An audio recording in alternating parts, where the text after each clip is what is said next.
ایوار باش تماشاوان نیجا ام دیساد برنامه کی پانوراما چارپله ده به هورانه از هیوی دکم کو ام دمکی برهمدار به هورا درواز بکن ایشف میوان من de رزدارن میوان من یک جه ماموستا تحسین سبر نویسکار و روشنبیر و سیاستمدار و دیسا همان تشت ادکارم بوی سالم جی بیجم نظام سالم پرتوکت اوکبون یا نتاق پرتوک نویسان نظام لی تدنویسی نیازم ده هنک اوکادا نویسکار و روشنبیر و سیاستمدار سالم چلیکر هر دو میوانه منن ون هر دو جیب خیراتن سرسرا سرچاواراتن آخری دا سپاس دنگی من نای دنگی تا خوشتی دنگی تا باشه دنگ نای نه دنگی تا تی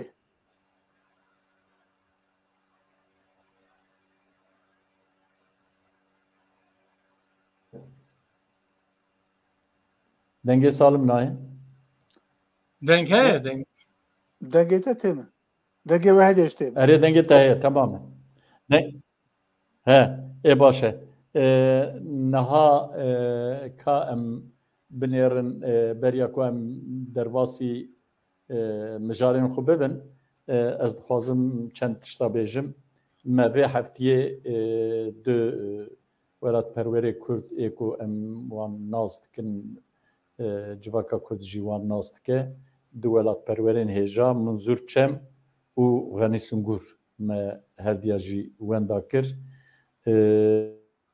مالبات وان حسکرین وان حوال و گریوان صاحبه خاطر ما برحم کرم خوشا که جوان جی بهشت به انشالله و دیسا ما به هفتیه دو ما شیخ عبدالسلام نمر شیخ عبدالسلام برزانی ببیرانی 108 سالیا دار بکر ناوی بو مال دیار بکر جی لپاکی اما وک سمینره کی جبوی خاطری وی روژه ما دار خست او جی از باورم کو ملت کرد وی ریبازا کو اوی دانی اوی هر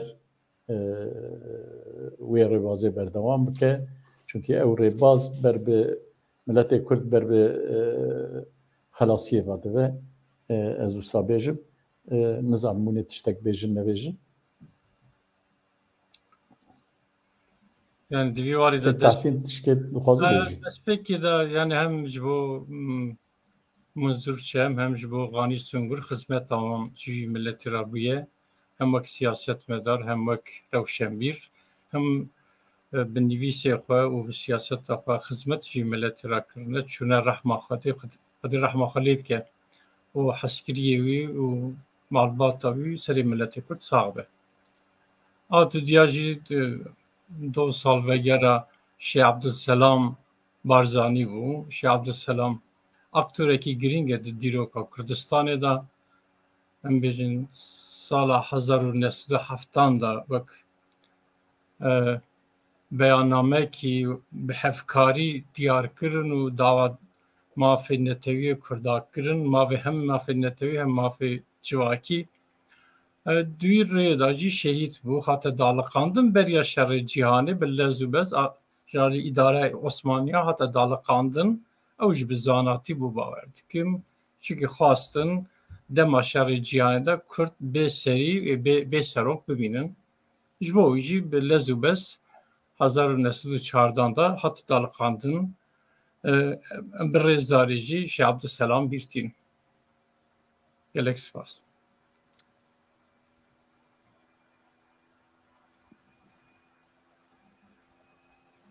بله سپاس کک سالم ته تشتک بیجی آن ام درباسی مجاری خونده من گوتن ایشت خوازم بیجم yani evli Slavl Tahsin vidarın programeki serkefti be o hedu hevalin ku vefat kirin em jbu malbata wan sersakiyet xwazin û her jbu milletê Kurd di insanê ولا دنگه hêja bûn. یا دنگه سالم چته یا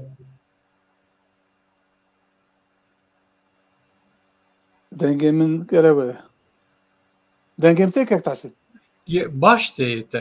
Belê ew bak ew program bak دنگه تا da belê ew heçî Şeyh Abdüselam Barzaniye ew rast dîroka milletê Kurd mirovekî müstesna ye ew du tişta mühim in yek jê di xelasiya di azadiya milleta da serokatiya civakî û serokatiya siyasî wexta digel hev be ev çiqa kare destkertiya bîne vücudê Şeyh Abdüselam Barzanî di şexsê xwe da van hedû tişta jî pêk anî ew hem wek ji mala Barzaniya xusûsiyetekî wî ye ku serokê civakê bûn û adinê jî desthilatdariya milletê Kurd li devera kî ser Axa Osmaniya formüle kir dawa daxwazên siyasî kir dawa parastina civaka Kurd kir bi vê manê Şeyh Abdüselam Barzanî piştî 108 sal şûnda em wî cardinê bibîrtînin Süleyman Nazif waliyê Muslê wek em wî jî û tefsîrkarê dakirkera wî tim bi lanet lê dibarînin û ew divê noqtê de jî divê ku em tim û tim mirovê xwe yê qenc biparêzin wan bi bîr bînin. Spas. Ez jî spas dikim ka em încar hevalên teknîkê bira mijarên me çine bînin ser ekranê em derbasî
Belê em hema ji mijara xwe yekem dest pê bikin.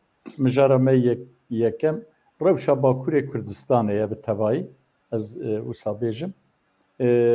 Dema ku li Diyarbekir mirov li qehwexaneya yan jî li mala meriv li gel godarî dike ya meriv guya xwe dide wana sê tişt dertên pêş di rojeva Diyarbekiriyan da bi taybet da Bakur tevî da sê tişt dertên pêş.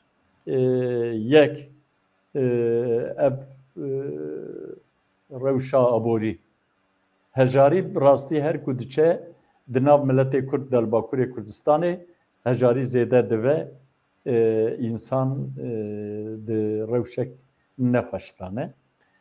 Dîsa wexta ku meriv li wan godarî dike êdî bi vekirî behsa wan ên ku maddeyên hişber bikartînin êdî vekirî li parka li hinekî deverên ewkiyanî ema wisa piçîçkî ku xelk li wîrê hindik ve li wan derat lê nêrî orta navê rojê maddeyên hişber tên kar anîn û dîsa bi wî ve girêdayî hinekî jî mixabin fuş jî zêde dibe. Di vî warî da dîsa ez zanim ku komisyonek Partiya Azadiya Kurdistanê li Diyarbekir seredana mixtarên mihela dike ekeyayên mihela û ji wan dipirse yanî divê pirsgirêkê xelkê çine xel behsa çi dike û hûn di çi rewşê dane diçin seredanê wan dikin.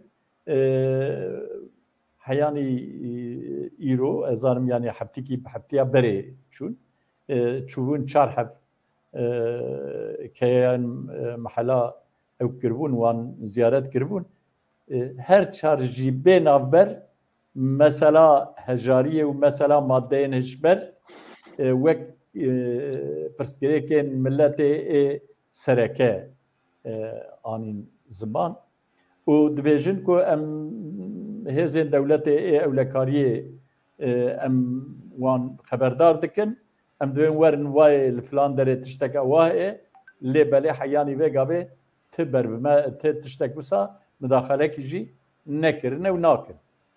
Viyanê vekirî dibêjin. Em zanin ku vê heftiyê dîsa diroberê Kek Bayramboz ya serokê giştiyê PSK ew jî li ser vê meselê daxuyanîkî da baş bû ku da belê hema em ê ji Diyarbekir piştî ku me dest pê kiriye Kek Tehsîn jî li Diyarbekir em ê ji Diyarbekir dest pê bikin kerem Kek Tehsîn tê çi bêjî divê meselê. Alex Spas. Tabii kriza aborî bêguman krizekî Türkiye bi Türkiye jî sînorkirînin krizekî dünyayê ama tesîra wî em bêjin tesîra kriza aborî li dünyayê sedî deh be tesîra wî li Türkiye sedî pêncî ye ya da sedî şêst ya da sedî sed e yani dubare dibe sêbare dibe tesîra wî daha zêde dibe. Eger Türkiye tesîra krizê sedî sed be li herema me li Kurdistanê sedî dusu de. Yani dibe ya tesîra wî çünkü her daim di aboriyê da ji ber ku em bindestin her daim di paş dane. Ji bo wî jî elbette kriza aborî tesîra wî li Bakurê Kurdistanê gorî Türkiye tu muqayese bikî bêtir giran e. Bêtir rojeva millet da ye. Lê ve ne mesela îro ye. Yani ev kriza aborî her daim kriz berdewamın û kriza aborî tu carî jî me ne diye li Türkiye gotin ev dema em derketin ew kê firetiyê ji vir şûnda jî krizekî nema çêdibe tiştek wisa tune. Em di heştê da bi krizê me dest pê kir duyra işte di salê nodî da krizekî din me derbas kir dema Ecevît da me bi krizekî din derbas kir û en nihayet îsal bi krizekî din derbas kir her daim ev sistema ji xwe krîza ava dike. Yani taybetî di ruhiyet ya ew kê da kapîtalîzmê da nekî hemberî wî me falan ruhiyet da kapîtalîzmê da her çer salekî carî zaten krizekî çê dibe ama welatê mîna Türkiye dava daha zû dubare dibe û tesîra wî li welatê me daha giran dibe. Tiştekî xwezayî ye. Me esas okê. Yani ev tiştekî civatê dirizîne. Çi nevana? Tabii cimana yek okey. Cimana yek kriza aboriye.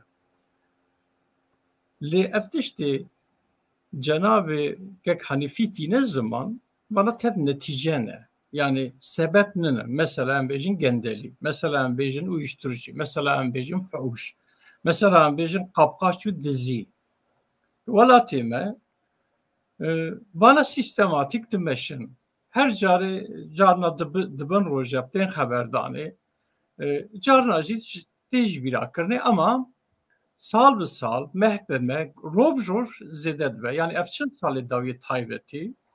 Yani bak programekî hatiye karanîn li welatê me ev xalana her terin di civatê de zêde dibin. Ez zêde dibin çiyê gendeliye, ez zêde dibe çiyê uyuşturucu, ez zêde dibe çiyê fewşe. Mesela meret ka salê nodî mesela rewşekî zef awartir li Kurdistanê hebû taybetî li Diyarbekirê hebû. Yani jêra digotin faîlî meçhûl. Faîl meçhûl nebû, faîlî vekirî bû.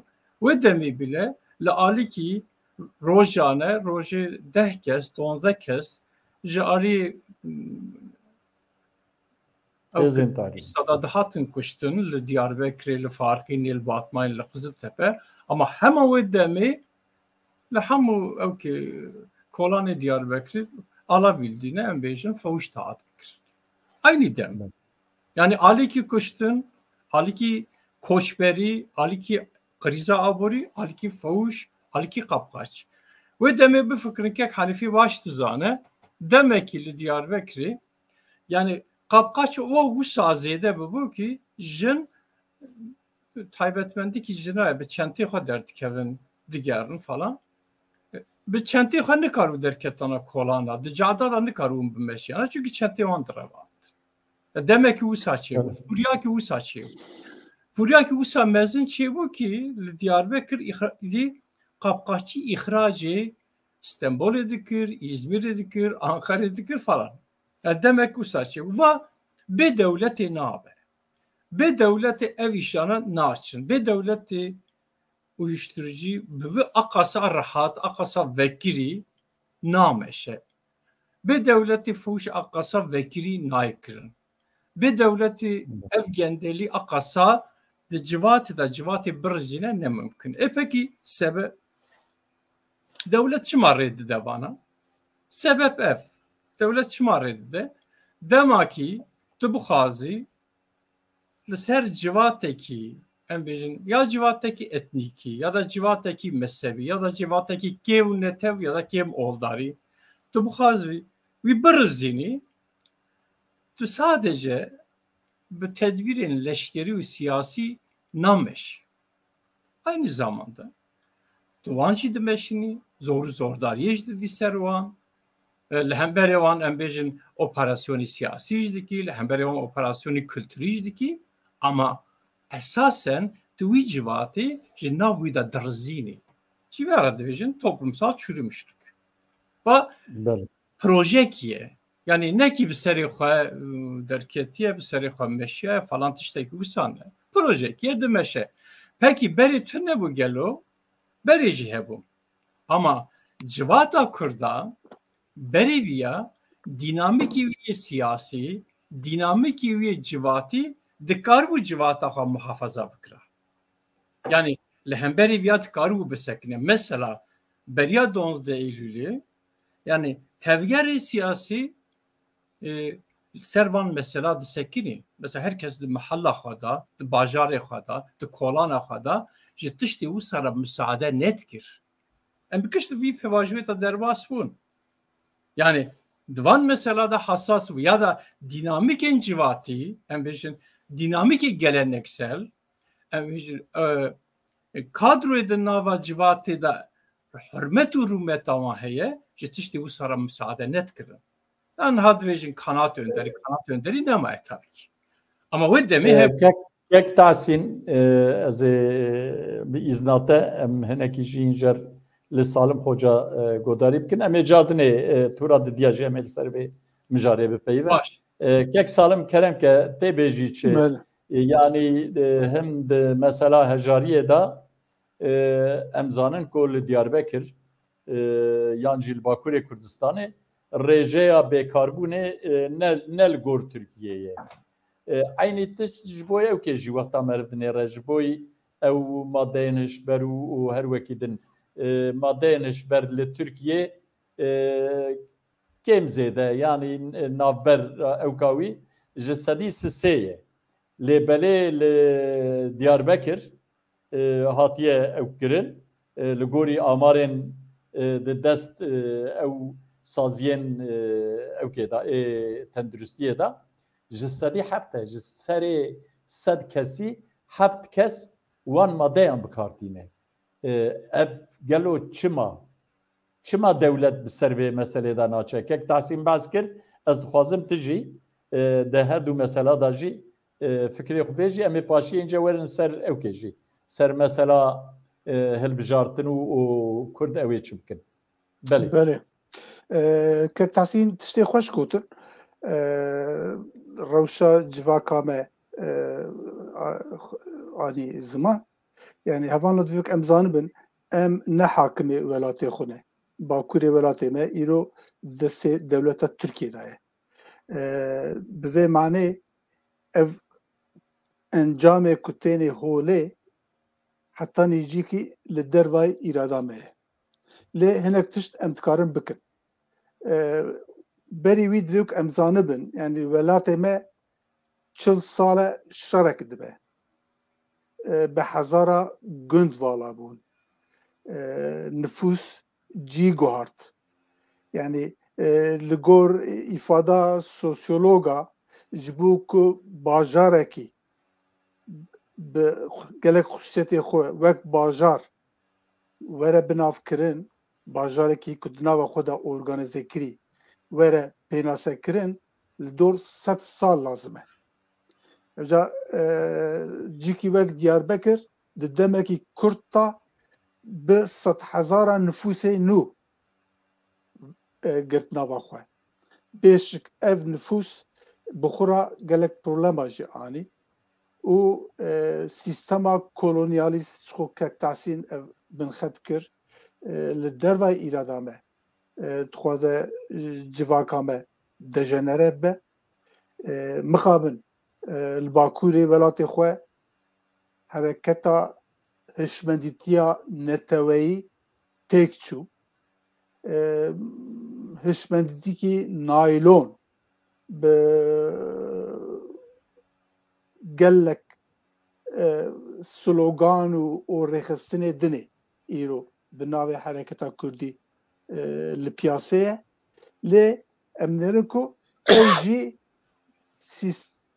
Kurdistanê ber entegrasyonê ve dibin Kurdistan ev proseya entegrasyonê çi qas kûr bibe ev problemê ku te destnîşan kir ew qa ew ê zêdetir bibin mixabin rewş ev e yani di civaka me ya klasîk da civat bi xwe di nava xwe da organize kirî bû pêşengê civakê hebûn vî tiştî bi ser û ber dikirin rê gelek gel şê civakî digirtin piştî salê heftê tê bîra we yani kek Tahsîn jî hinek tişt amaje bi vê yekê kir ku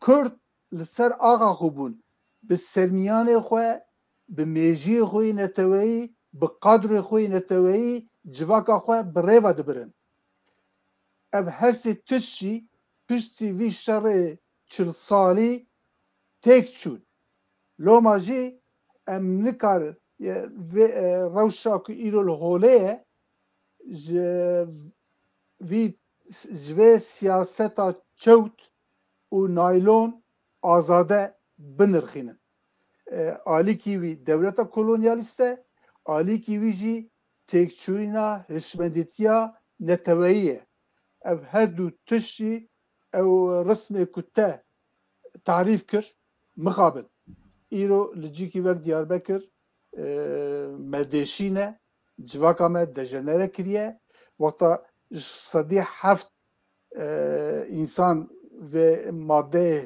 hişberiyê kar bînin ew ji bo civakekî êşekî gelek zehmet e باشە وای ڕخستنی مێ بچووک بژی پاکە پەسەکەیە لەگۆر ئیمکانی خوێ هەنێک حەول هەنێک کارات بکن دخوازن ڕێلوی تشتی بگرن ئەم میژوان هەدوو ڕخستنی خوژی سپاس بکن لێ نەتەنێ ئەو هەموو ئەو کەسێک و کوردن ئەو کەسێک کوردستانینە ئەو کەسێک خودی هشبەندیتیانەتەوەینە پێویستە گۆر ئیمکانی خۆ ببن ڕێگر ji vê tehrîbata civakî re. Spas. Ez jî spas dikim. Belê kek Tehsîn. Ez dixwazim tu hinekî jî em bifetilin ser rojeva Diyarbekirya a Sisiya. Tedî 5-6 meşûn da li Tirkiye û Bakurê Kurdistanê hilbijartin hene û li Tirkiye sê tifaqên hilbijartinê weka ku avabûne yek jê ew aliyê şeş alî maseya şeş alî yek jê tifaqa cumhur û yek jî tifaqa ku dibin pêşengiya HDP da ked û azadî. Wisa xwaneyê meyla Kurda li ser tifaqa ked û azadiyê ye bipiranî. Lêbelê tifaqa ked û azadiyê jî di nava xwe da bi pirsgirêke, bi çi awayî bi pirsgirêke, ez ê hema yek mînakekî piçûk bidim û ez ê şiroveya we her du rêzdaran jî bixwazim. Ahmed Türk dertê dibêje ji boî Kurda Kılıçdaroğlu ewkekî baş e. Berbijêrekî baş e. Yani namzetekî herî ê ku em dixwazin weka ku wî nîşan dike, nîşane dike wî. Lêbelê em lê nêrên Selaheddîn, Doktor Selçuk Mizrakli û her wekî dinê îca ew jî ev şaredarê Stenbolê ku vêga vê ceza dane em ê qaskî dinê werin ser wê meselê. Ew jî wî îşaret dikin. Evyanê jî serê xwe serê Kurda tevlî hebe, hinkî dî jî serê Kurda tevlî hev dibe. Yani ew aliyên hindirê HDP jî hinkî xwe divê meselê da ew dikin. Derdixin holê, yani zelal dibe, ew kawana zelal dibe. İca ez dixwazim bipirsim. Ev partiyên li derveyê HDP ku hene, partiyên Kurdistanî, biya we her diya jî divê ku çi bikin? Kurd bi tevayî çi bikin? Divê warî da ez dixwazim keremke kek Tehsîn. Gelek spas kek Hanifî. Tabii mesele yani ji bo çi siyasetê dikin hûn berjewendiyê wan biparêzin.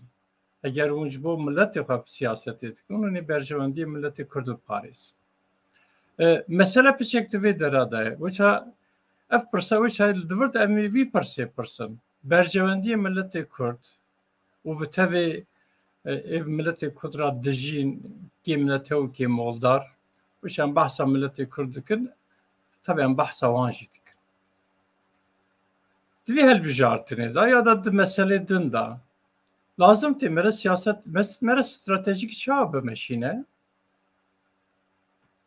mere her bûyerê ji bo milletê xwe em ji vîya dikarin çi derxînin. Lazim tê mere stratejîk wisa bimeşîne. Yani li dünyayê qaîdekî wisa heye. Herkes bi çavê civata xwe li meselê mêze dike. Pekî em bi çavê civata xwe li vî meselê mêzekin lazim tê em hilbijartinên Tirkî çawa binirxînin gelo em çawa dikarin ji vîya îstîfade bikin. Yani dosyav ittifaq hene ji bo çi hatine gelhev ew minaqişekî dine belkî mere ser wî ama bi vana giştara problemekî me heye şarekî. Yani tenê bi ittifaqa cumhurra problema me tune. Yani piskirêka me tenê bi ittifaqa cumhurra nine. Piskirêka me bi ittifaqa milletê re jî. Esas piskirêka me dervî van partiya bi dewletê re. Yani piskirêka me partî û şexsara nine. Elbet ev hizbana herek wezîfekî dibînin. Têkilî bi vana re, diyalog bi vana re tên danî. Ama doğru da lazım te un sinorekî dayînin. Sinor çi ye? Bana müttefik yemeninin muhatap emene. Jalen bana cehev der bixini. Ve dut işte ve müttefik bunu muhatap bun du kavramı cüdane. Ev partiye Türk'a muhatap emene elbette. De siyaseti de muhatap emene. Le müttefik yemeninin. Çıra müttefik yemeninin çünkü emvak milletteki mafi milletevi hatiye bin pikrin. Em dikarin bi vana giştara ruhunu bazariye bikin. Ser navê milletê xwe dikarin bazariye bikin. Gelo hûn ji bo me ji bo daxwazê me netewî ya da daxwazê me demokratîk neyse hûn ji bo ya çi difikirin? Lazım te em vî sualê ji wan bikin. Yani wişe em viya bikin gere em nekevî vî xeteriyê. Münaqeşê navan ya da münaqeşê nava devleta Türk da em nevin alîgirê yekî. Taraf. Yani problem di vê dera de. Eger em bivin alîgirê yekî, em dikevin nav şerrê wanê navxweyî. Ev şerrê min ne. Yani şerrê Cumhur İttifakı, Millet İttifakı şerrê min ne. Lê em dikarin ji bo berjewendiyê milletê xwe seknekî nîşan bidin. Tamam, kabul, em dikarin bi giştara diyalogê dayrin. Em dikarin ji bo milletê xwe bi giştara diplomasiyê bimeşînin. Dorda problem tune. Hûn ji bo me çi dibêjin? Lê em tê kevin nava münaqeşê wan vin alîgirê yekî ev jî nebese di nav Millet İttifakı da jî em hinek Kılıçdaroğlu'yu bigirin, hinek İmamoğlu'yu bigirin. Em di navî meselê da em ji mesela xwe dûr dikevin. Ji armancê xwe dûr dikevin. Ji mesela xwe ya siyasî dûr dikevin. Em yani zemîna siyasetê ji bo milletê xwe wenda dikin. Em dikevin merhalekî din. Va rast nine, durust nine. Yani siyaseta îro taybetî li Bakurê Kurdistanê tê meşantin. Siyasetekî xelet e. Kek cenabê kek salim got. Wîça siyaseta me netewî siyasetekî naylon be, siyasetekî devkî be, siyasetekî ser kaxizê be, halê me ev e. Yani lazım tê em viya münaqeşe bikin. Yani Partiyê Kurdistanê, Hizbê Kurdistanê ê ji bo daxwazên netewî hişmendiyan daxwazên netewî tevdigerin gere bi vî meselê de rû bibin. Yani em çi dikin? Berbikû diçin, em ji çi re xizmetê dikin? Farzî mihal.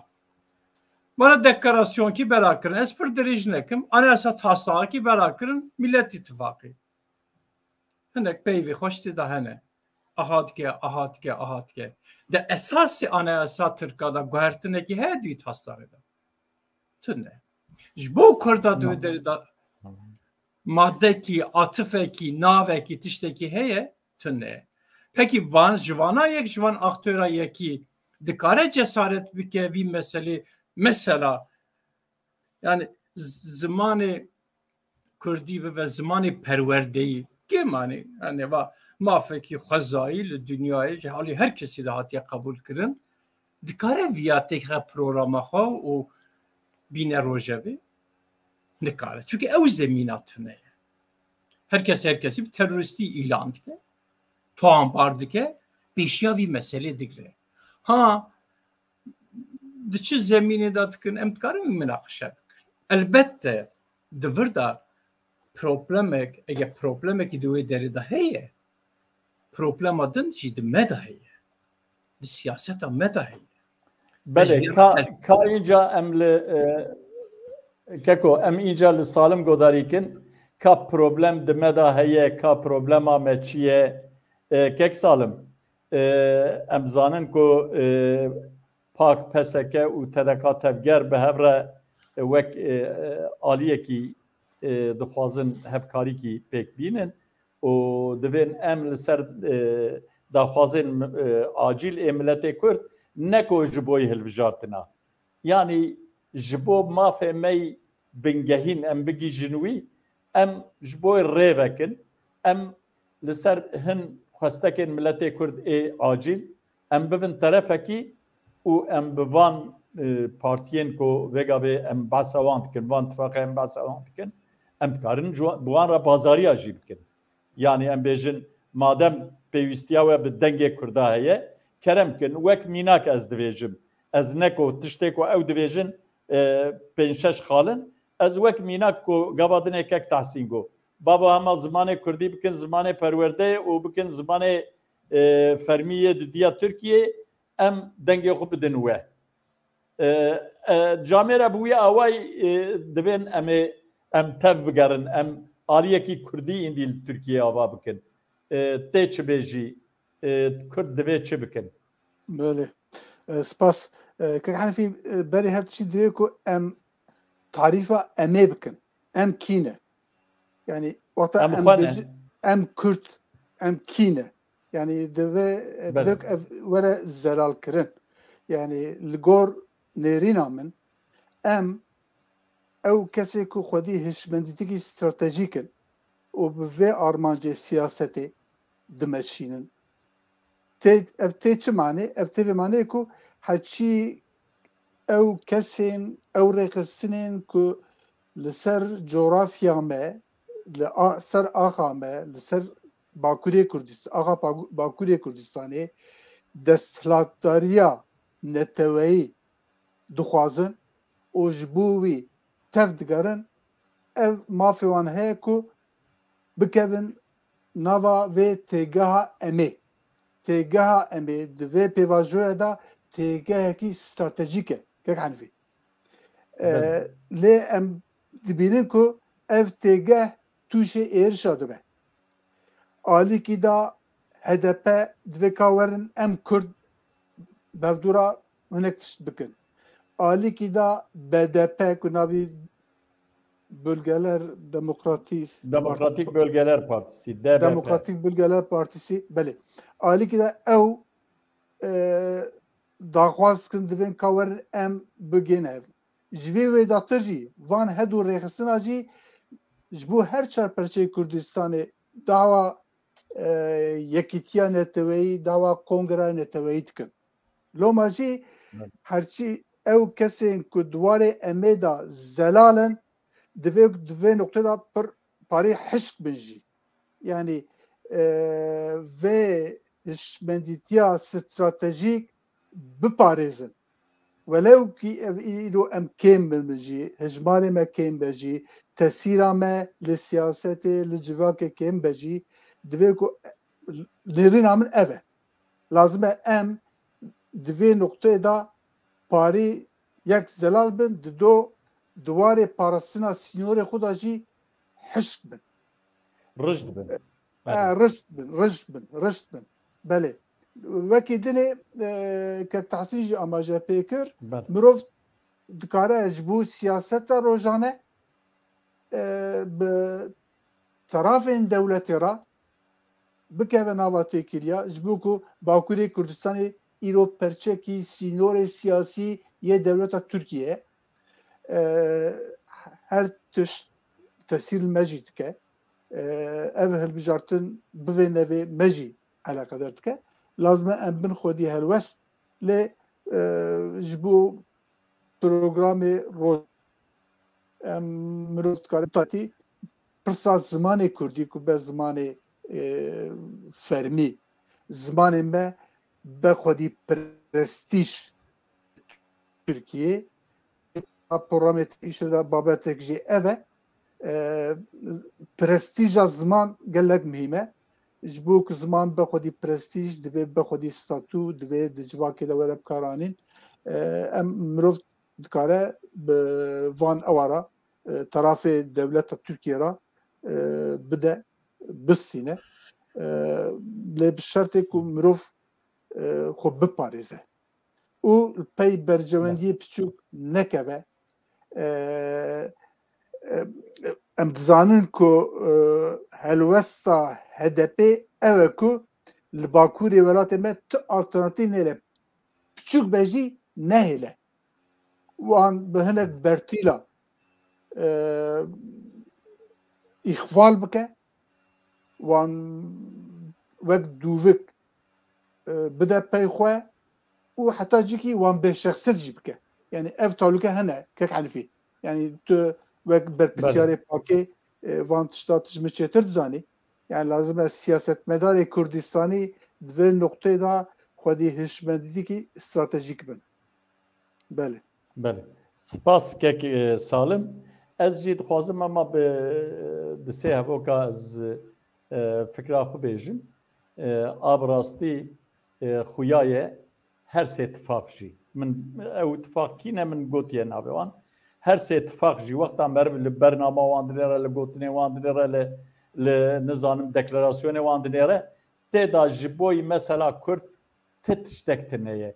Bi tenê di a ked û azadiya a HDP da divê em ê pirsa Kurd bi rêyên demokratîk çareser bikin ew qas. Zikê wî di nava wî da çi ye, navaroka wî çi ye ti tiştek tineye. Îca ji ber wî ez divê ku li Bakurê were partiyên Kurdistanî werin cem hev aliyekî ava bikin û ji bo xwestekên xwe ên piçûk xaneyek ku em vêgavê nagîjin armanca xwî mezin a bingehîn em vêga nikarin dewletek ava bikin.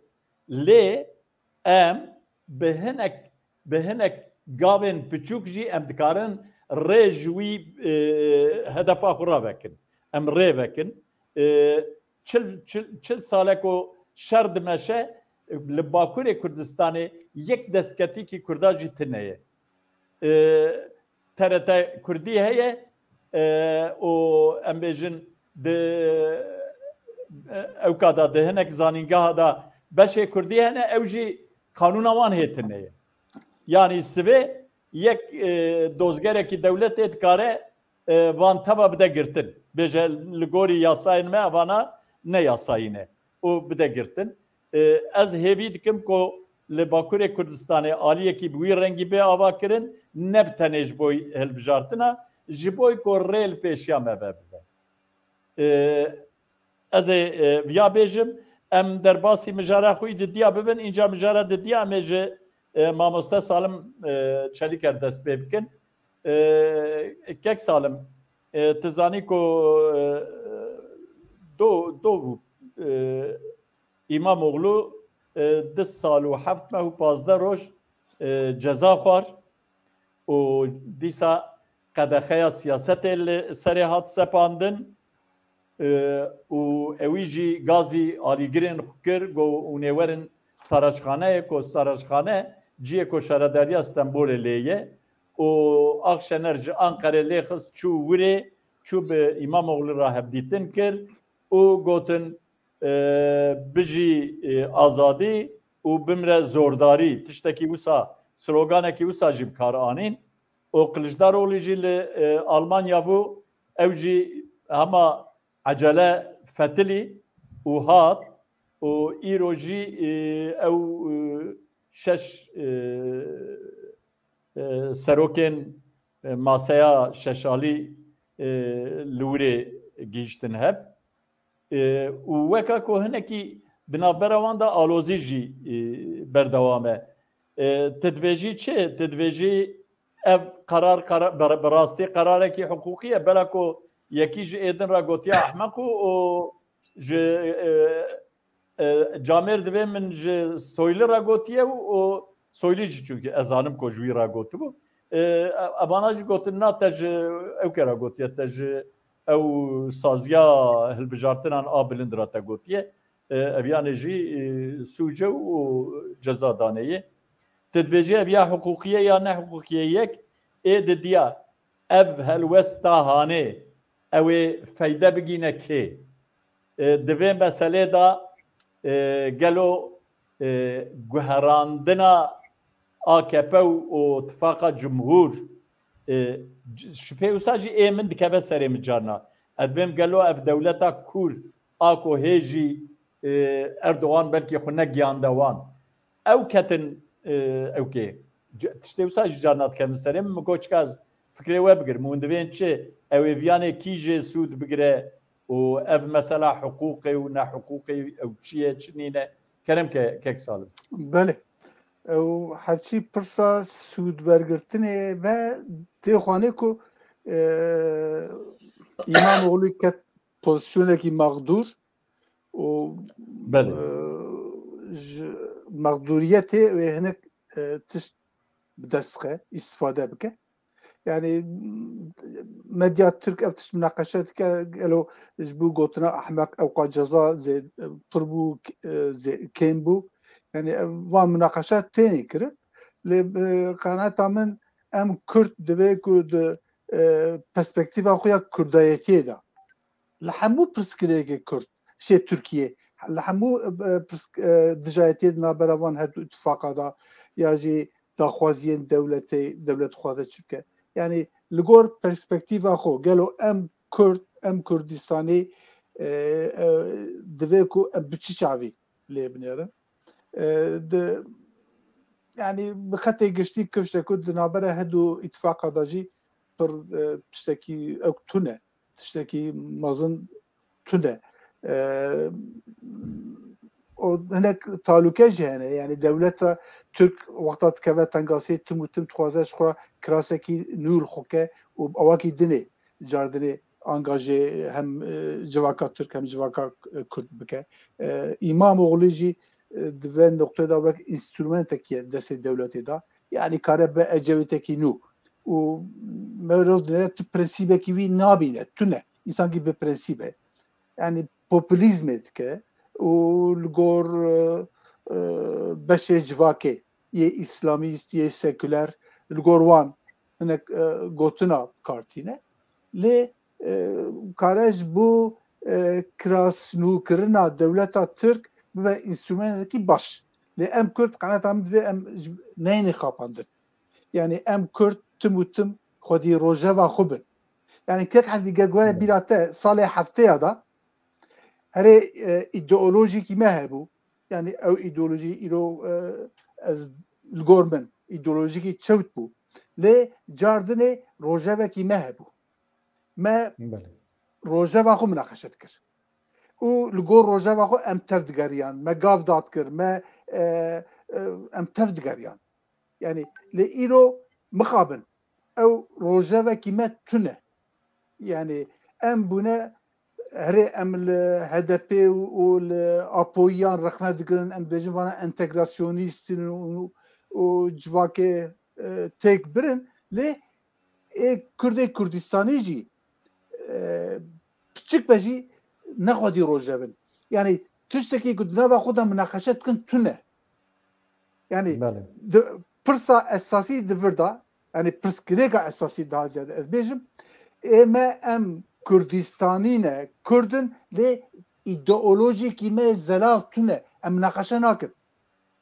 yani em baş dizanin yani herçî ku tu îdia bikî projekî te hebe tu xwedî projekî bî tu bêjî ku ez ê civakekî neteweyî ava bikim hevan lo li Kurdistanê jî li Katalanya jî li İskoçya jî îdeolojiya vê projeyê netewperwerî ye lê em vî tişî em münaqeşe nakin yani beşek ji me kemne komûnîstin li gor me em dêjî ku netewperwerî îdeolojî burjwaz ye em naxwînin lîteratûra nû ku vî 45 sale hatiye vücudê meha ji vê lîteratûrê tune hê em wan qalbê xwe yê berê netewperweriyê dinirxînin beşekî mezin Kurd mixabin dibinê tesîra îdeolojîkî naylon dane û bi kuva diçin nekivşe lê Kurdên dinê jî ê ku bo xwe bin em Kurdin em Kurdistan ne ew jî di çewrekî tabejî jev bû xwe tayîn nakin münaqeşe nakin gav bi gav hedefekî wan ê bû pêşketinê tune ez vî çavê lê nêrim em divê ku xuşkemîna dûr kin yani rojeva Türkiye rojava devleta Türkiye de hêz di cephe çêbûne ku ev ê bixwazin Türkiye îdare bikir di qaçûyîn de jî di pirsa çûyîn de ev münaqeşe kir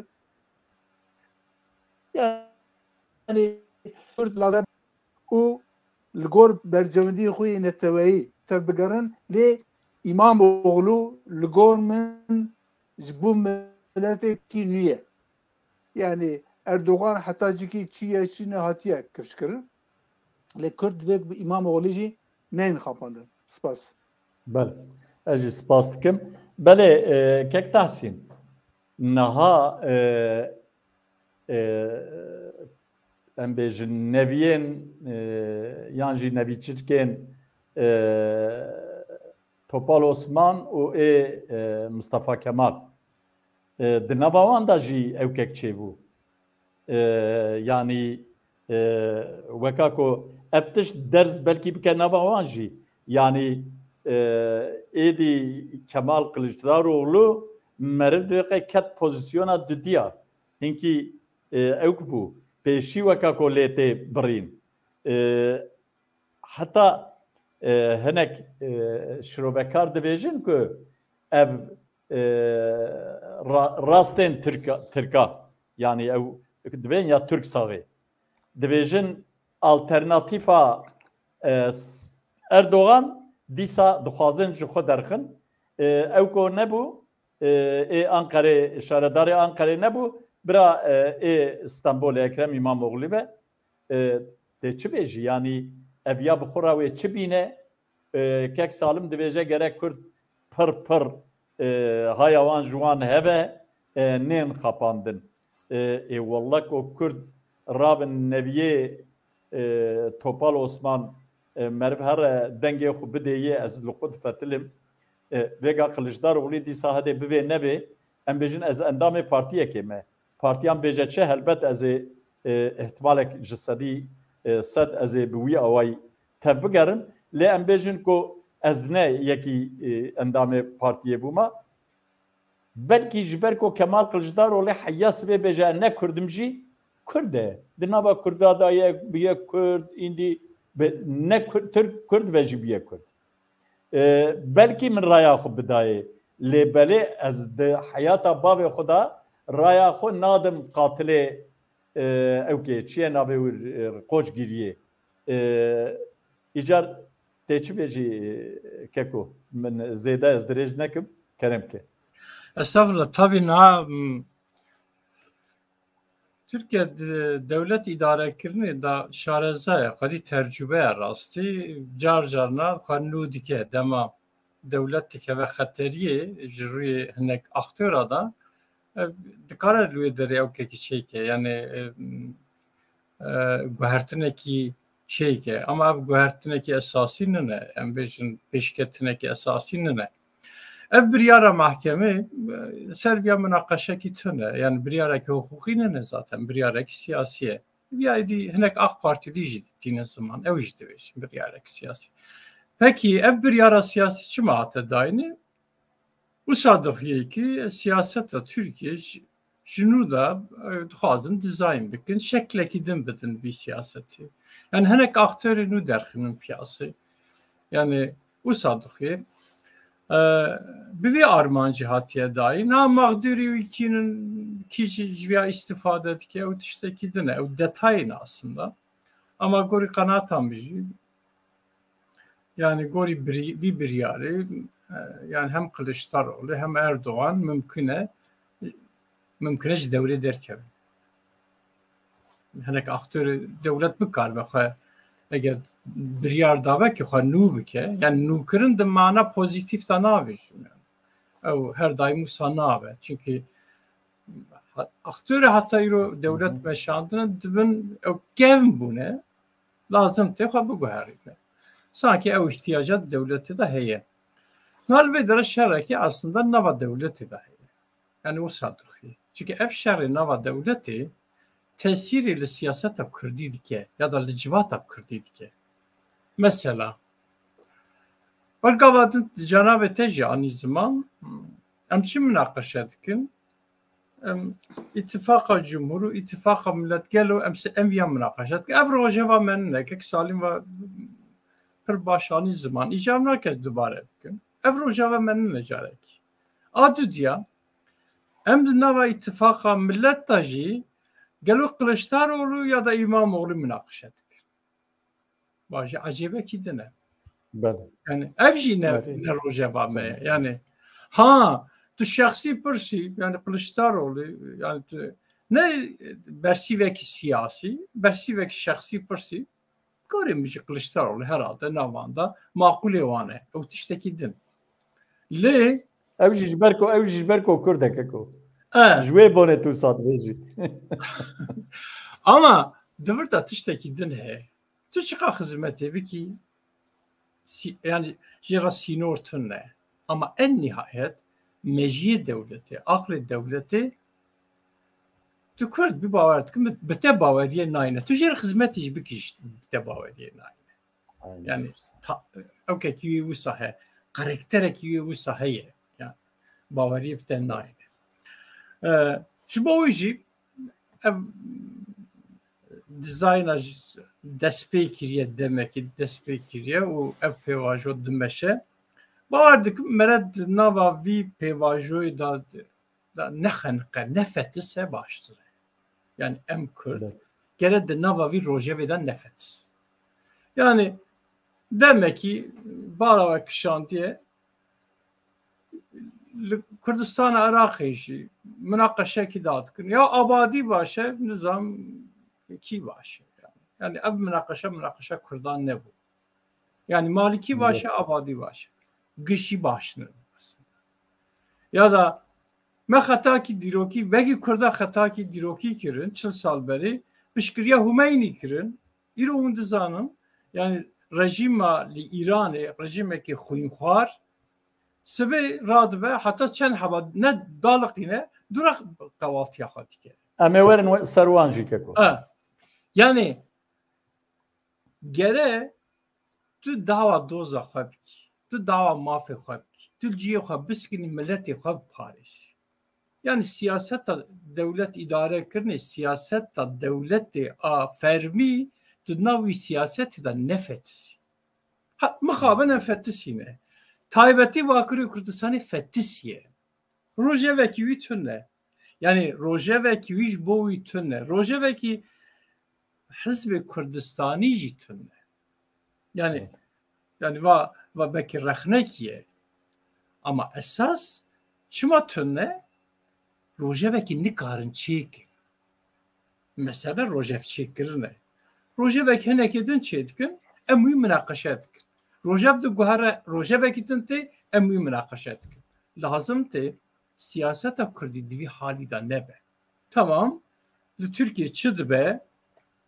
bi dikkat em teqîba wî bikin analiza wî bikin dixwazin çi bikin gelo dixwazin dewletê ji nû de restore bikin mesela bala we kişandiye Meral Akşener taybetî viyad be kahrolsun istibdat yaşasın hürriyet ev slogana kiye slogana itaati terakkiye vekil slogana itaati terakkiye sedu 10 sal beri ev slogan hatiye aftın ama 10 sal beri ev slogan wî hatiye aftın Kurda dîsa alaka nîşan daye piştgiriya wan kiriye enerjiya xwe li wê derê sevkirine giş bûne endamê îtihatî terakî yani ji bo xwe rojevekî danayînîne ama giş bûne hevalbandê îtihatî terakî ama ew îtihatî terakî bûye felaketa me jî bûye felaketa Ermena jî bûye felaketa Rûma jî yani me ji vêya ders wernegirtiye gelin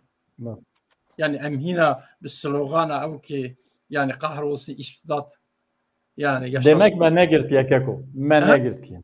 Demek ki me dersek jî wernegirtiye. Demek ki me negirtiye. Başe bira münaqeşe bikin, em jî analiz bikin, em jî takip bikin, em jî bikarbin siyaseta xwe bimeşînin, em bikarbin têkiliya wan radayînin ji bo milletê xwe. Em vîya dikarin bikin. Başe. Ama em ji bo wan siyasetê bikin, xirab e. Gelek spas gelek spas keko. ez hêvî dikim ku me ders stendive ji dîroka xwe bi taybet gavadinê kek salim bû got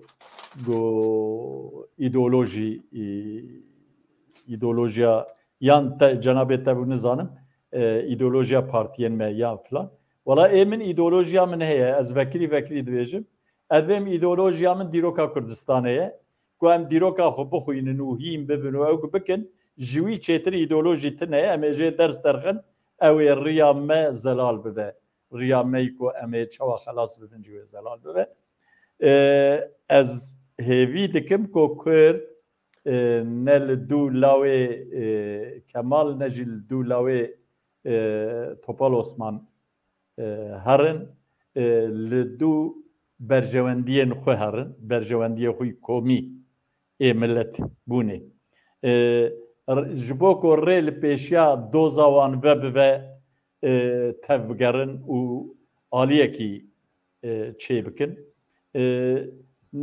wisa rehet nîne ev kar wisa rehet nîne lê meriv hêvî dike ê min ez bi tenê hêviyê xwe dibêjim niha em ê derbasî mijara xwe siya bibin lê wextê me jî hinkî li zext li ser me daniye yanî em dikariya di saet û nîvekê de biqedan da baş dibû vêga saetek me temam bû niha krîzek di navbera İran û Azerbaycanê da heye Azerbaycana Bakur a ku berê komareke Sovyetîk bû di navbera wan da heye wek tê zanîn dema Sovyetê hema bêje demên dawî ê Sovyetê di Partiya Komünîsta Sovyetê da Haydar Aliyev kesekî bi nav û deng bû Kurdên me ji berê de behs dikin ku Haydar Aliyev bi esil Kurdin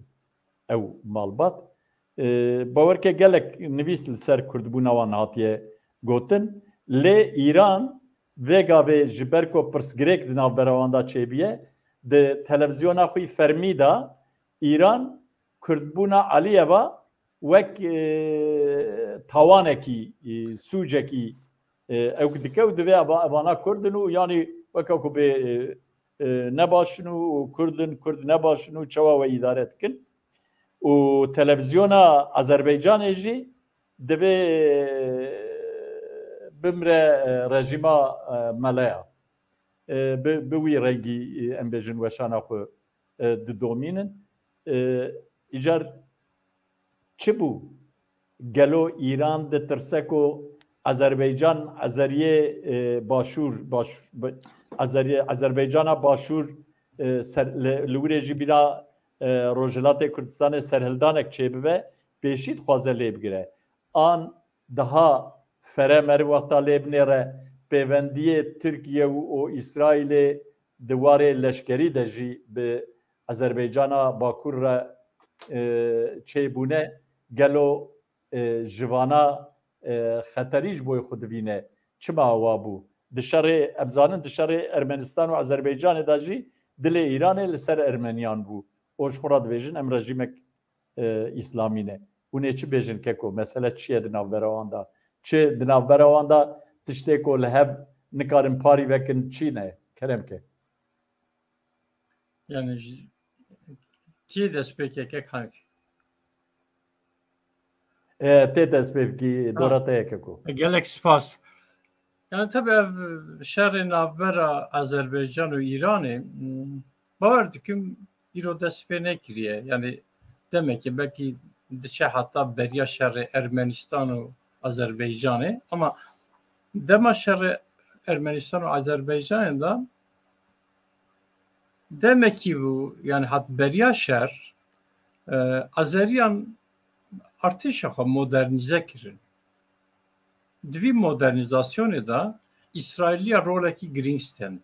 Yani de modernizekirina artêşa Azerbaycanê da İraniya İsrail yani tekîlikî wanê xurt çêbû û di arî çek û silah da epê alîkariya wekî kirin, azeriya kirin.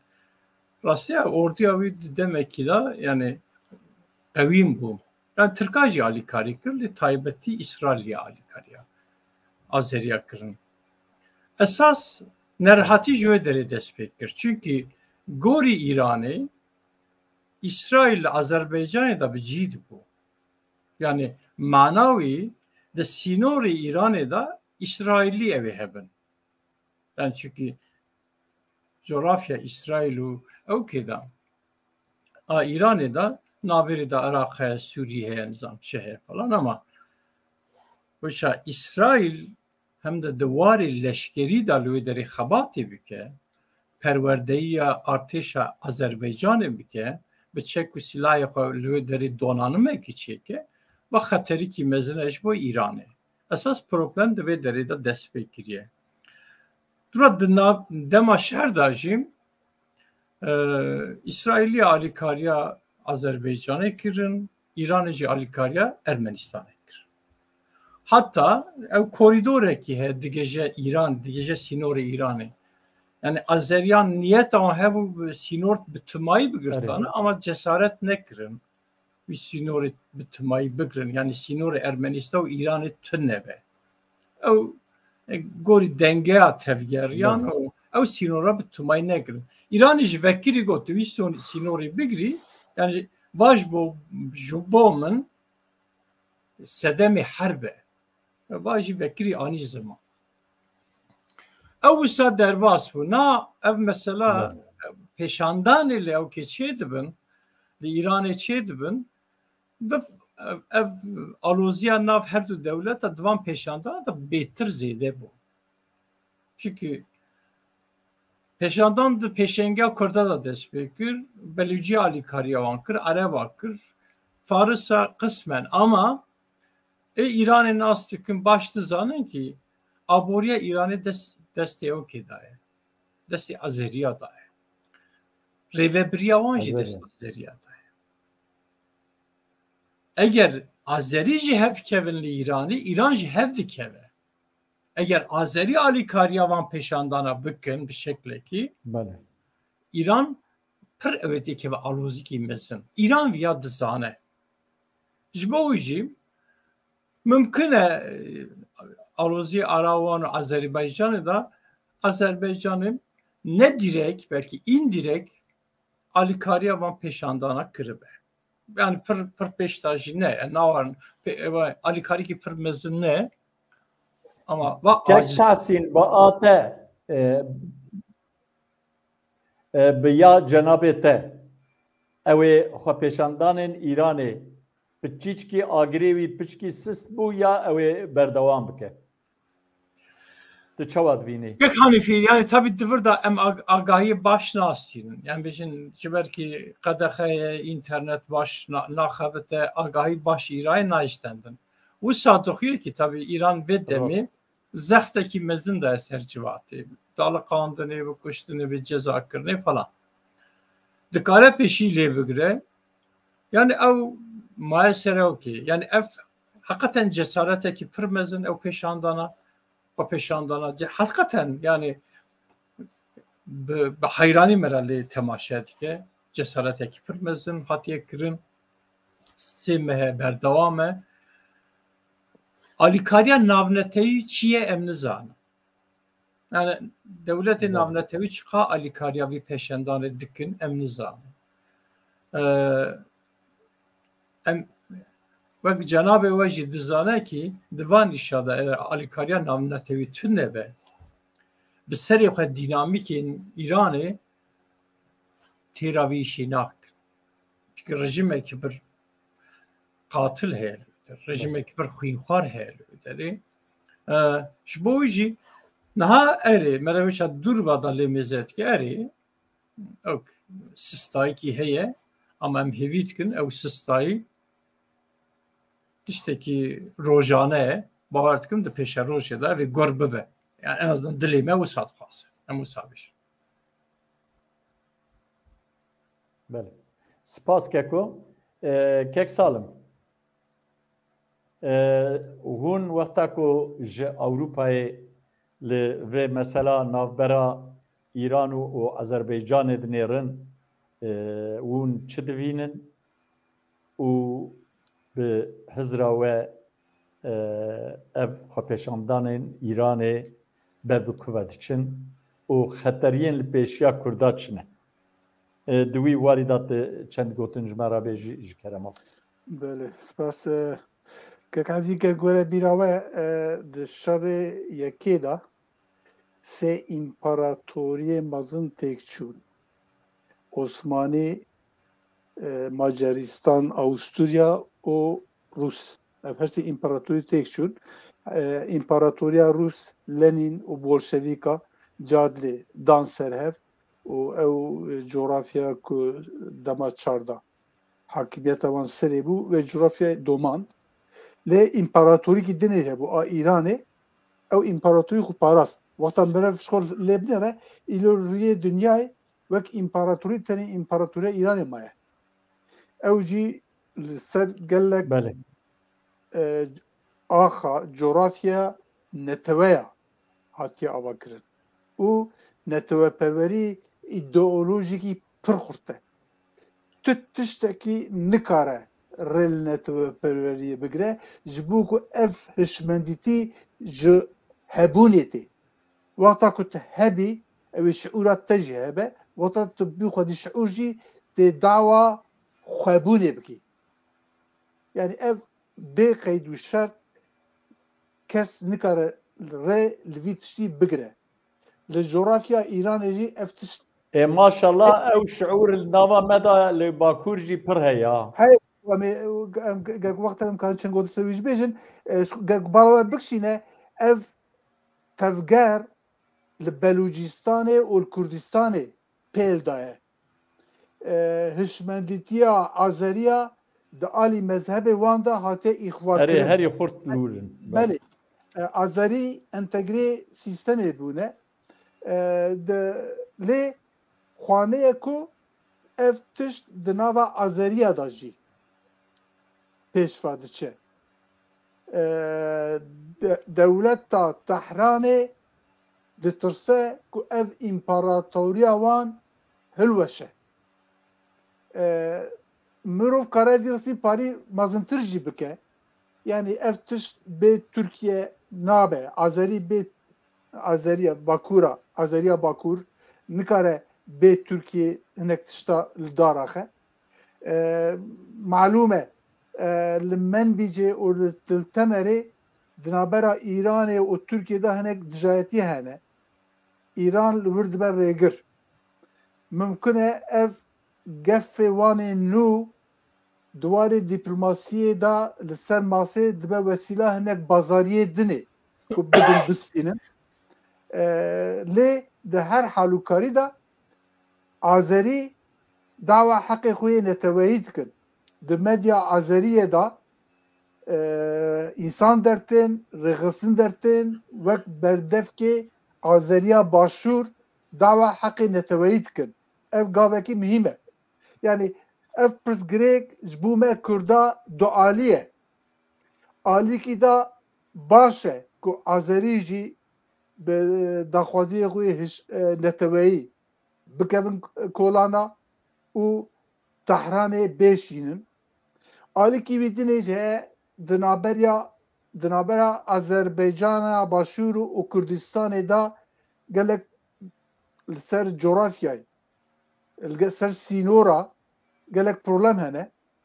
Ew beşê ku em dibêjin Kurdistana Rojhilat Azerî wek perçekê Azerbaycanê dibînin.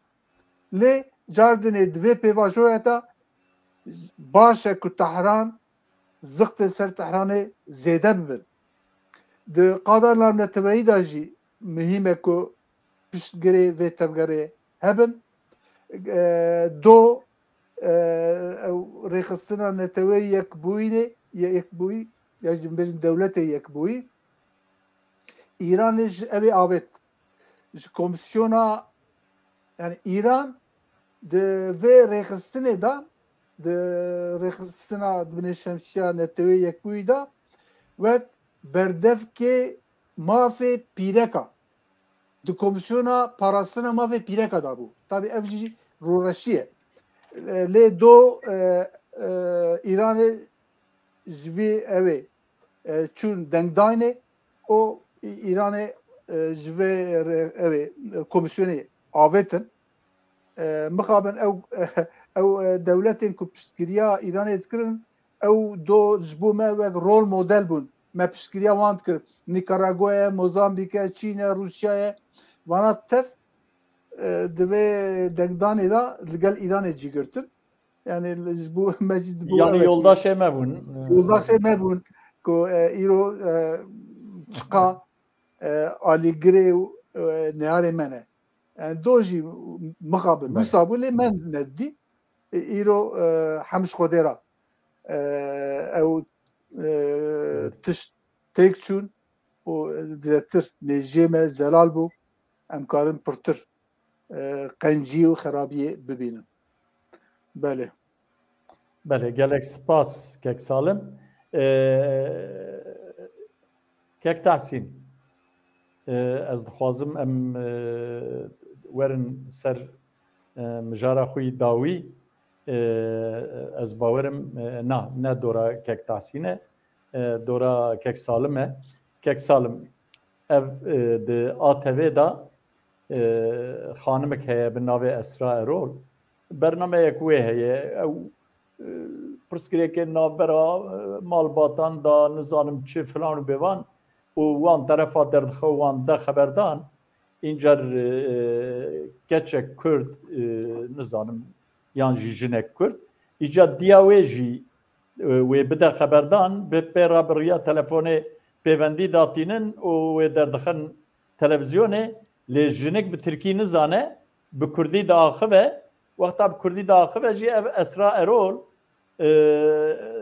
dengê wê dibire ev ne cara yekê ye cara di diyayek ku ev Esra xanim vê nijadperestiyê şan dide abrastî îcar evyanê bi xwe ra çi jiyanî rewşa zimanê Kurdî li Bakurê Kurdistanê û Tirkiyê vêgavê wek ku rêzdar zana farqînî jî dibêje divê erê di nav kesên ku hişmendiya neteweperwerî bi wan ra xurt e di nava wan da ev ji bo fêrbûna ziman ji bo xwehînkirinê hewildanek heye bi awê pozîtîv bi awê erênî heye lê belê di nav xelkê da di nav zarûka da her ku diçe zimanê Kurdî dimre îcar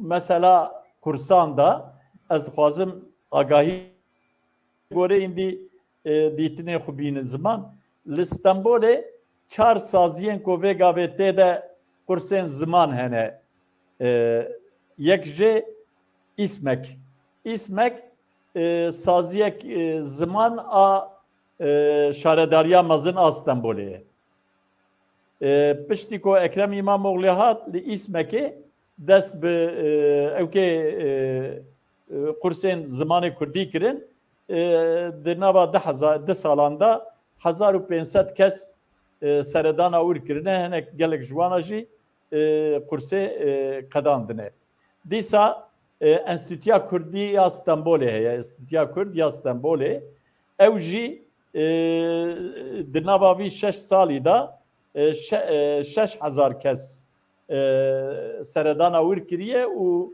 ew jî gelek ji wan êdî qedandine dîsa li Qadîköya Stenbolê navenda perwerdeyiyê ya Rasim Paşa heye ihtimalek mezin ew jî a şaredariyê ye ji ber ku zanin şaredariya wîrê yekî CHP'yî bû lê Kurdekî sêwregî bû ewî kar kir û dîsa li Sultan Gaziyê jî navenda Çandê ya Ahmed Yesewî ew jî kursa ziman li wîrê jî heye evan her çar saziyên han jî dibêjin ku divan demên dawî da her ku diçe miracaat zêde dibin seredan zêde dibin belê kek Salim tê çi bêjî belê kek Henîfiye mesela êrişên ser zimanê Kurdî û mesela van kursanda belê yani pirs ne tenê pirsa zimanê me yani قناتا من رسمکی پاریجی مزنتر فرتر هیه یعنی ایرو زمان کردی نخودی پرستیجه گرکو او جنکو و کچا خواه به انگلیزی اخافت بونه پروگراما آتیوی دا او کفا همو تماشاوانا جی و کفا پروگرام چیکر جی باتانا چما جبوک انگلیزی دنیا خودی پرستیجه که اجا کردی نه تنه زبانه ما وقت ملت ام به پرستیج ام بتونه چما جبر کو دواره سیاسی دا مدف داخوازی خوی استراتژیک بردایه ایرول کچه آنکره استانبول İzmir'i معامله ماجر افغانی و سوریهی لکردا تکرن yani ev روشا اپوزیسیونا ملت کرد لترکیه نشانده او هر هوا seviye siyaseta kubnave Kürdi tekirin Türkiye nişandı de. Lo majikek harfi problem pır kure. Yani dve ku em bixuva verin. Yani em daxwaziye xwe siyaseta xwe ji hemû qirêja ji hemû tiştê naylon paqij bikin. Ji bo ku em dava tiştekî gelek paqij, gelek muqeddes dikin. û em mafdarin. Lê em vî tiştî nikarin organize bikin û li siyaseta Tirkiyeyê qutêxin rojevê. Wexta ku di ATV'de bi me tinaz were kirin li koçê Ankara'yê, İstanbul'ê, İzmir'ê milletê me, insanê me newêrbin bi dengekî bilind, bi Kurdî biaxivin, ev wek millet pozisyona me nîşan dide. Tu prestîjekî me O em nemaye. berpirsiyarin jî. Belê, belê. Yani loma jî lazim e em gav bi gav navê xwe, coğrafya xwe û zimanê xwe bikin xwedî prestîj. Ev her sê tişt jî ji bo milletekî sê stûnê esasî ne. û tu karakterekî vana yê îdeolojikî ji tu ne. Yani mixabin. Yani em di reşekî xerab dane. Belê. Spas. Belê, spas. Belê, kek Tahsîn. Êrişên li ser ziman car bi car hinek kulama dibêjin êrişî wan dikin bi Kurdî ha. û heta wextkî ji kê rabû gotibûn tu bi Kurdî difîkînî. Tiştê wisa jî milletê Kurd tiştê wisa jî dîtiye. Bi rastî yanî em di destê zaliman dane. Yani êko em leqay wan bûne belakî mezinin, belake reş e. Babûkalê Musa digotin, digotin belakî reş e. Bela reş bi ser me de hat. Ême jî belakî reş bi ser me de hatiye. û em jî ji hev de ketîne. Belê, ji bo ku wek kokek salim got, ji bo ku zimanê Kurdî bigîje rûmeta xwe, ku em bihêlin lêviya ku kingê em dewlet ava bikin, hinek çünkü hinek kes behsa wî jî dikin, em bigînin em bêjin kingê dewlet ava bû ew ê ziman xelas bibe, ez bawerim em ê jî bîna İsraîlya dewletek bê ziman ewlê ava bikin, paşiyê belkî hindî rewşenbîrên me cenabê bîna we herdiya û van zanistên me rêşanî me din û cardinê em wek millet li zimanê xwe vegerin. Belê, tê çi bêjî Keko? Gelek spas kek Hanefi. Tabii yani dema Yahudi hatin gel hev de Simone müşterek zamanı wan tune bu çünkü dünyayı bela bu. Bu yekli Polonya'yı bu, yekli Almanya'yı bu, yekli Amerika'yı bu. Zamanı hoş bir akır bu. Zamanı wan müşterek tune bu. Bu tercüman hevdu fehm dikirin. Le Armanca ki wan ne tevi hebu. Yani hişmendi ki wan hebu, Armanca ki wan hebu. سروی آرمانج استراتژیکی دانین و مشاندن بو خودی دولت و بو خودی ملت و خودی دولت نه tabi ev mesela erişen li Türkiye ya da em bêjin teberratiya deslatdaran yani em dikarin sed hezar bînakan ser wan bidin û her roj taybetî li kolanê İstanbulê, Ankara'yı, İzmir'i cî giranî Türk dihazê de dijî yani zaten vekek salim jî ku muamela wekê metkin yani Kürt ditirsın bi zimanê xwe biaxivin ditirsın bi dengekî bilind yani wê çad diaxivin jî gere bi dengekî nizm biaxivin kî ê derdorê wan fehm neke vanan bi zimanê Kurdî diaxivin em di haletî ruhiyekî wisa danin va tiştekî din alîkî wînî din heye belkî Esra Erol tişkî baş kir müdaxile zimanê Kurdî kir ev mesele bû nûçe beş helekî wê wisa heye qem müdaxile nekira derbastı bû dişû Yani Cenab-ı Tedvece reklamın iyisi kötüsü yoktur. Yani müdahale kir bu nûçe yani civiyan nûçekî der. Mesela esasen bu sedebin münakaşekirini yani zaten tişteki bu sahibi teberratiki bu sahibi o tiştekidin bu sebebin münakaşekirini. Tabi divir problem yani psikolojik de kötü der yani kek salimce ani zaman ملتێکی زمانی حەز نەکە ئەگەر زمانی خودی دەرنەکە و دژمن ڕابێژە دەسەڵاتدار ڕابێژە تو چما زمانیمە حرمەتێ ناکی بە تشتێکی عەجیبە yani tu زمانی حەز ناکیە yani باوەڕ dikim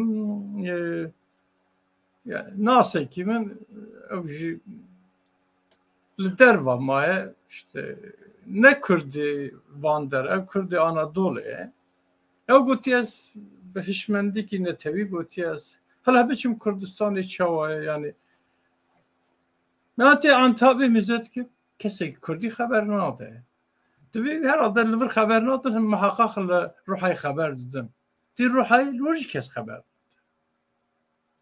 dê sörekî tek tük hinek Kurdî hinek Zazakî hinek Türkî xeber didin Di Diyarbakır'ın bizzat Diyarbakır herkes girani bir Türkiye haber. Tabii rewş çareki evet. Diçe farkı jîwsane. Ha, nahattu li zimanê xwe xwedî dernake. Di zimanê xwe xeber nadî. Mesela dewsa desthilatdar dabim ya tu xwestixem şûna wan. Tu civînê xwe bi Tirkî bikî. Xebata xwe bi Tirkî bikî. Tirkî wek zimanê fermî resmî qebûl bikî bi ecîbînî. İtirazekî li viyan nekî di kolanê xwe de, di mehela xwe de, di bajarê xwe de yani ji vekî zimanê ticaretî û resmiyetî biaxivî û tu daxwazê zimanê Kurdî bikî. Gelo tu çiqar maqûl tê dîtin di vî meselê de ew ji te re nebêjin ya awil tu biaxife dûra bixwaze madem zimanê te ye carekî bi zarokê xwe re zimanê xwe bixeber de malbata xwe re zimanê xwe xeber de navê zarokê xwe Kurdî datînî û zarokê te tu kelimekî Kurdî nizanin ev ya dikin jî gundî ninin rewşenbîrin, xwedî meslekin, doktorun, avukatın, mühendisin, zamçının. Yani divir de tabii problemekî heye rastî. Ev jî bi girêdayê siyasetê ye. Yani giş tere en netice siyaseta tê meşandin tê girêdan. Em çi bêjin? Eger dema ew kê ji koşkiriyê bigirî heta Dêrsimê Devletî Kurdistan fetih kir û hakimê Kurdistanê bû ji alî leşkerî da. Lê ceza kir, ceza danî yani li kur rast hat ceza birî, sirgûn kir, qetil kir, nizam çawa kir ama kesî dev zimanê xwe berneda. Kurda dev zimanê xwe berneda. nikarbun hember derketana ledîsa bi stranê xwe ew ka xwe anîn ziman di stranê xwe da got daxwazê xwe di stranê xwe da gotin ama bi Kurdî got ew strana heta îro hat erê bil alî leşkerî da vê dera feteh kir lê alî siyasî û çandî da feteh nikarî bikire nekir heta kînga heta 12 Eylûlê şunda 12 Eylûlê şunda taybetî salê nodî şunda wisa 5000 gundê Kurdistanê hatin vala kirin gişt metropola da cî bûn hinek İstanbulê İzmirê top bûn hinek Diyarbekirê kom bûn yani asimilasyonekî bêhempa dest pê kir me jî pêşînî karbiliya kir ya da siyaseta desthilatdar derdekî wê wisa tune û pêşî liviya bigire heta vî merhelê me zimanê xwe bêqîmet kiriye bêrûmet kiriye na em jî hember dixwazin dibêjin ki ya zimanê me teke zimanê perwerdeyî ya zimanê me teke zimanê fermî hinek dersê em bêjin daxwazî danîne li mekteba da û cenabê te dizane tamam devletê ji xwe re formülasyonekî diye sivê dikare wan rake ser çawa îsa çend hezar telebî miracatê wî kiriye dawa bar dikim 15-20 falan çend milyon da bahs dikim çend milyon telebî Kurdan heye gelekin pir yani eger 100,000 daxwaz heva devletê jî şewqê xwe bide ber xwe ew bifikiriye ama nafikire eger daxwaz 20,000 dibêje zaten va milleta ekê ev milleta ev zimanê xwe naxwaze can wek slogan davêje lê naxwaze belê gelek spas keko em bi vî awayî hatin dawiya bernamê hema kek Tehsîn hema gotinên xwî dawî jî ku hevin kerem bike yani ez tabii bi tevî rewşekî em bêjin pir hêvî nade me ayrî mes bi tevî viya jî em bêhêvînin yani dünya diguhere elbette yani sibê çi diqewime me re nizane ama em tiştekî zanin em hiqûqekî me hatiye xesibkirin eger mehkemekî navnetewî heva me serî lê bixista me hiqûqa xwe dikarî bibistin da lê mehkemekî wisa tune lê hiqûqa Kurda hatiye xesibkirin yani em ji alî leşkerî da bêqewet bin em bêdewlet bin jî lê em heqlî ne va tiştekî gelek giring e yani va ew ka me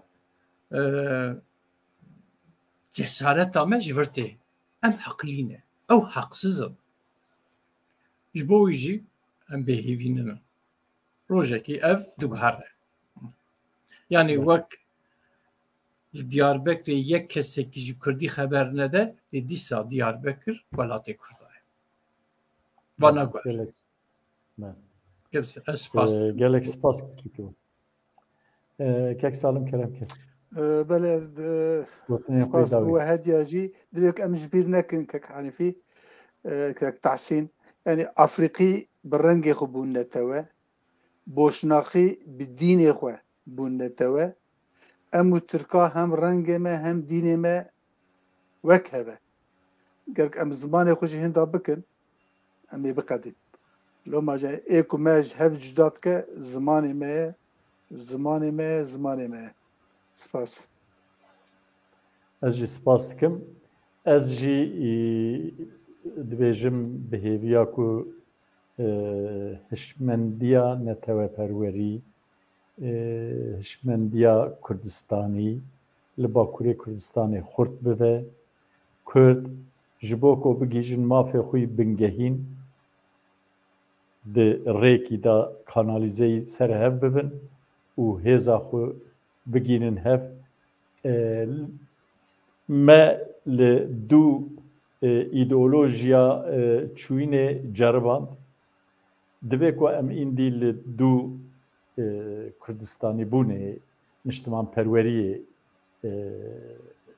بکەون بوێ هێویە ji ber ku hûn her du we min neşkênand û hûn hatin bûn mêvanê bernama Panorama Çarpelê mala we hevdiya ava ez gelek ji we re spas dikim û ez temaşevanên hêjara jî heta nîvê saetê eva saet û nîv zêde saet û 35 deqîne we ez lê dinêrim qediya ji ber ku ew jî